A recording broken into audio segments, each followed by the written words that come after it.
O Senhor esteja convosco. Ele está no meio de nós. Proclamação do Evangelho de Jesus Cristo segundo Marcos.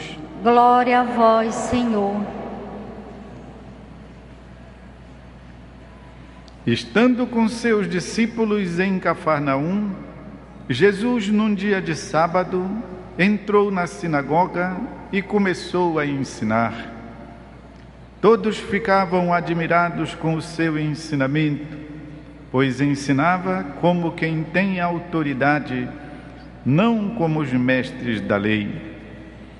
Estava então na sinagoga um homem possuído por um espírito mau. Ele gritou: "Que queres de nós, Jesus Nazareno? Viestes para nos destruir? Eu sei quem tu és. Tu és o Santo de Deus." Jesus o intimou: "Cala-te e sai dele." Então o espírito mau sacudiu o homem com violência, deu um grande grito e saiu. E todos ficaram muito espantados e perguntavam uns aos outros: "O que é isto?" O ensinamento novo, dado com autoridade. Ele manda até nos espíritos maus e eles obedecem. E a fama de Jesus logo se espalhou por toda parte, em toda a região da Galileia. É palavra da salvação. Glória a vós, Senhor. Meus irmãos e irmãs, a liturgia da nossa igreja nos dá nesse ano a liturgia, como sabemos, é repartida em 3 anos que depois se repetem, ao longo dos quais nós lemos toda a Bíblia. De tal modo são organizadas as leituras. Ao termo de 3 anos, nós lemos o essencial da palavra de Deus inteira. Estamos no ano A, portanto, o primeiro ano. Quem vai nos revelar Jesus ao longo deste ano litúrgico é o evangelista São Marcos.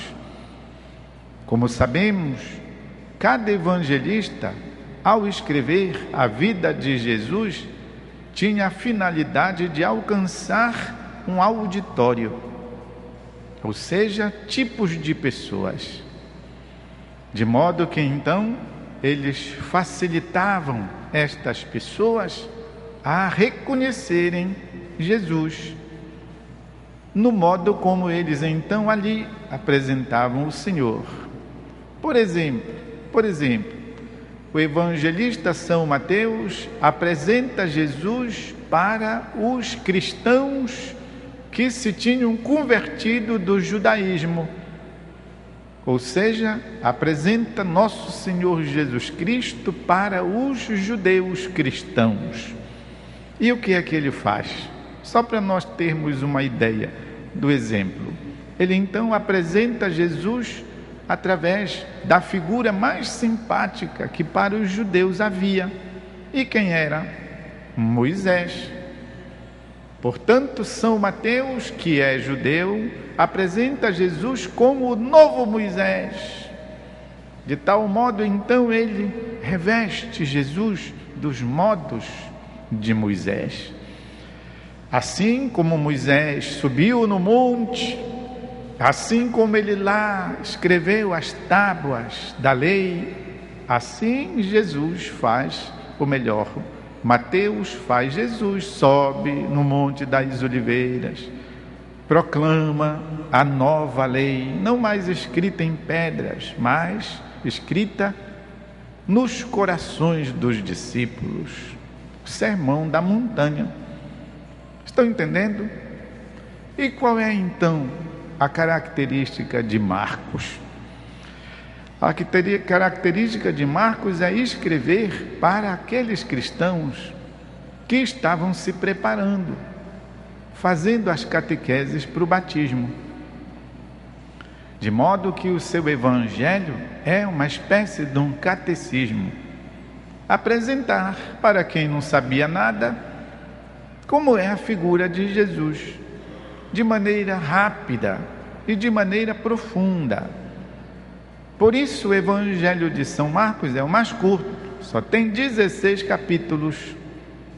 E ele assim vai mostrando Jesus, que vai se revelando aos poucos, de modo que então, ao término do Evangelho, qual é a grande revelação que é feita? É justamente a revelação que sai da boca de um pagão, do soldado romano. Este homem era verdadeiramente o Filho de Deus. De modo que o leitor que vai acompanhando a narração da vida de Jesus também faz esta descoberta. Que interessante!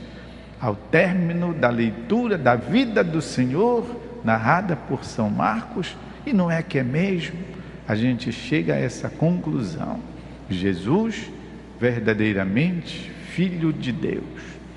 Mas ainda estamos no começo, eu só estou adiantando que é para vocês entenderem o suceder-se das leituras de cada dia. Mas hoje esta revelação de quem é Jesus já comparece. E olhem só, pela boca dos espíritos impuros. E não é que os medonhos conhecem Jesus, sabem. Até o apóstolo São Mateus diz que o demônio acredita, mas tem um defeito: acredita, mas não ama. Olhem só, meus irmãos, São Tiago diz isso. Não basta conhecer e acreditar Jesus, porque os demônios também acreditam em Deus e eles estremecem de pavor. Mas há uma diferença entre o modo de crer do demônio e do cristão.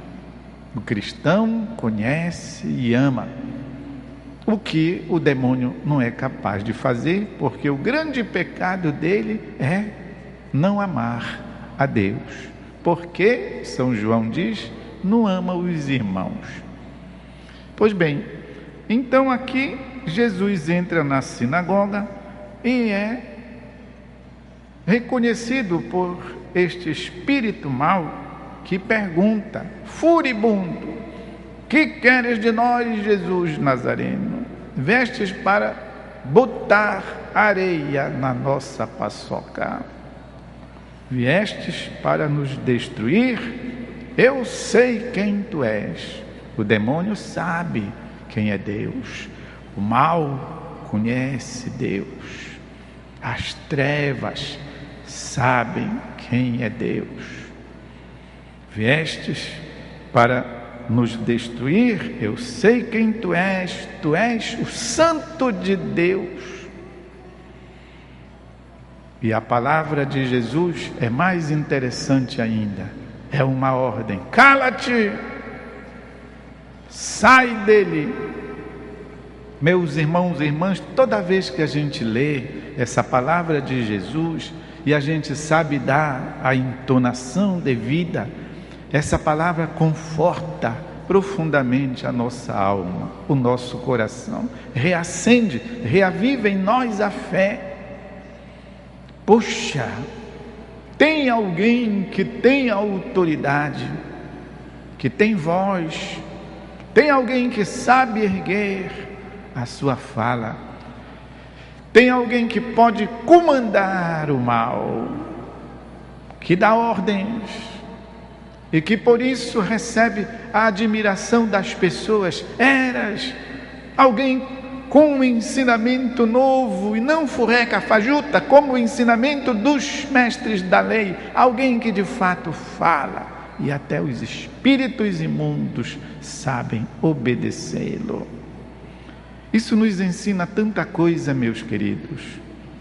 Nos ensina, por exemplo, que olhem só, que boa notícia, o mal O demônio não tem mais um poder absoluto a respeito de nós.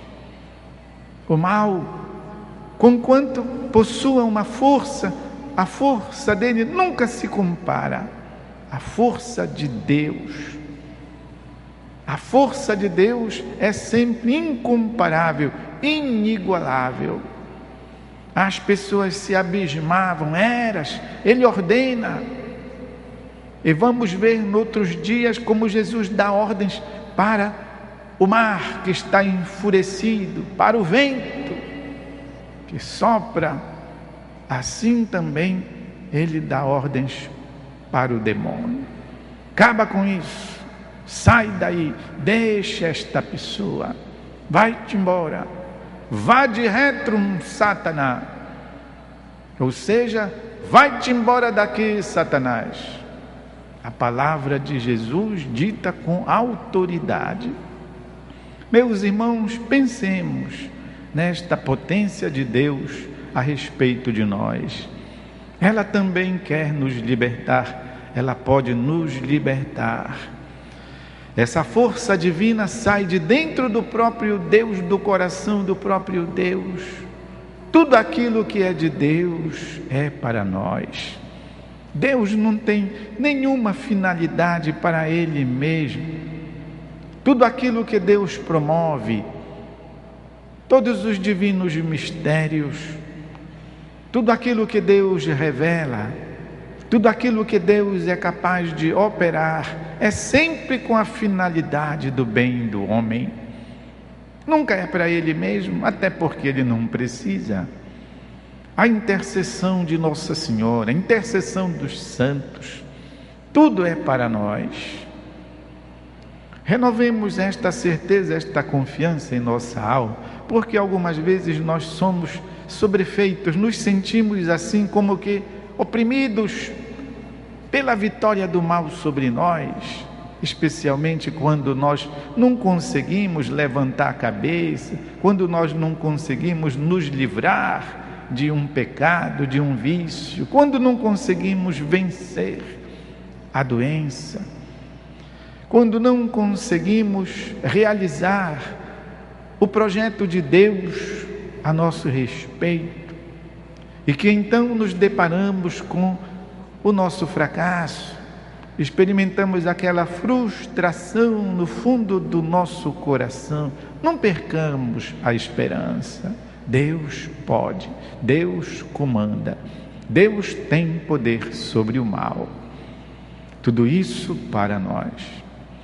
Portanto, podemos dizer com toda a propriedade, diante da força de Deus que sai da boca de nosso Senhor Jesus Cristo, o mal já está vencido.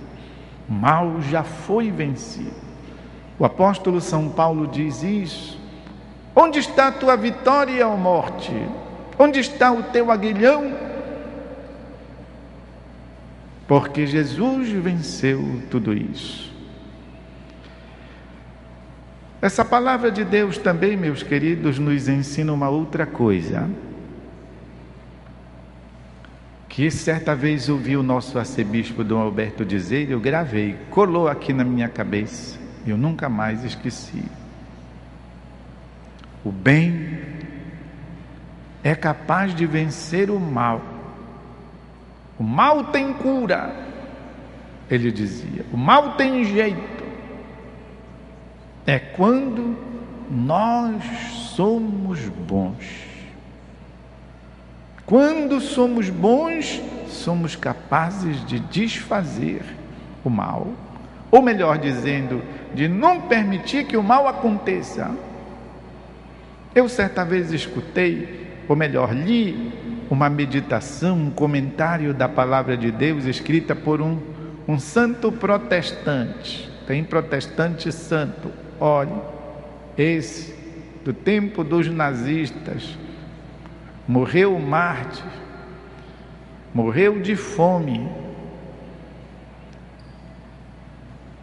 Dietrich Bonhoeffer se chamava. Ele era um pastor da igreja confessante Ele morreu mártir no campo de concentração de Flossenburg, na Alemanha, 1944. Era um homem de Deus, um homem íntegro, um teólogo. E ele dizia uma coisa interessante. Veja se vocês conseguem acompanhar a ideia. Ele dizia: o mal, para se alastrar, precisa de transporte. O mal, para ir adiante, ele precisa de pernas. O mal carece de asas. Ele precisa de pontes. Para que o mal se alastre, ele precisa de estradas. E essas pontes, essas estradas, essas asas, esses caminhos, estas pernas, somos nós que fazemos, emprestamos e damos para o mal. O que nós precisamos então fazer é não possibilitar, não nos prestemos, dizia ele, a ser as pernas, a ponte, o caminho, as asas, o carro, para levar o mal adiante. Pelo contrário, quebremos essas pernas, cortemos essas asas, derrubemos estas pontes, bandalhemos essas estradas, esses caminhos, e o mal não vai adiante.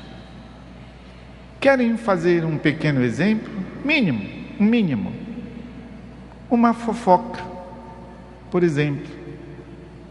A fofoca que chega ao seu conhecimento, que chega ao seu ouvido, mas que você não permite que a sua boca a repita, a leve adiante, a comente com alguém. Ela chegou no seu conhecimento, mas se você não emprestar sua língua, sua boca, ela morre ali, ao menos no que diz respeito à sua parte. Era o que o nosso arcebispo queria expressar ao dizer: o mal tem jeito, sejamos bons, e ele tem cura. Agora, para ilustrar o exemplo, se a coisa chega ao nosso ouvido, nós vamos falar para A, para B, para C, e quem conta um conto aumenta um ponto, nós já vamos dizendo o que era uma possibilidade, a gente já vai dizendo o que era certo, nós já vamos dando mais nomes, já vamos incluindo mais pessoas. Quando nós vemos, vários circos já estão pegando fogo. Tudo aquilo porque nós servimos como mediadores, nós fomos instrumentos, nós fomos transportes. Nós podemos pegar esse exemplo do fuxico, da fofoca, e aplicá-lo para tantas outras coisas. Pensem, por exemplo, a vingança, a violência. Sabemos que a violência gera mais violência. A vingança vai gerando mais ódios, mais ressentimentos, mais mágoas, mais despeitos. E nunca acaba. Por isso, meus irmãos, Jesus nos diz: o mal não tem mais poder sobre vocês. E nós precisamos ter consciência disso para não permitirmos, Deus me livre, que eu me torne instrumento do mal, que o mal se propague, que o mal se robusteça por minha causa. Não, isso jamais. Mas nós só podemos conseguir essa virtude, meus irmãos, se nós estivermos na comunhão com Deus, se nós estivermos fortalecidos na oração, se nós estivermos em comunhão com Nossa Senhora, se nós buscarmos superar em nós aquelas tendências negativas, se nós sabemos morder a ponta da nossa língua quando ela coça, e tantas outras coisas, quando também nós somos capazes disso, ou seja, de conscientemente nos direcionar para o bem, não ao mal. e sim para o bem. Jesus manifeste o seu poder libertador sobre a nossa vida e sobre a vida da nossa comunidade. Eu peço a todos um instante de silêncio para renovarmos a nossa fé através da palavra de Deus, luz para os nossos passos.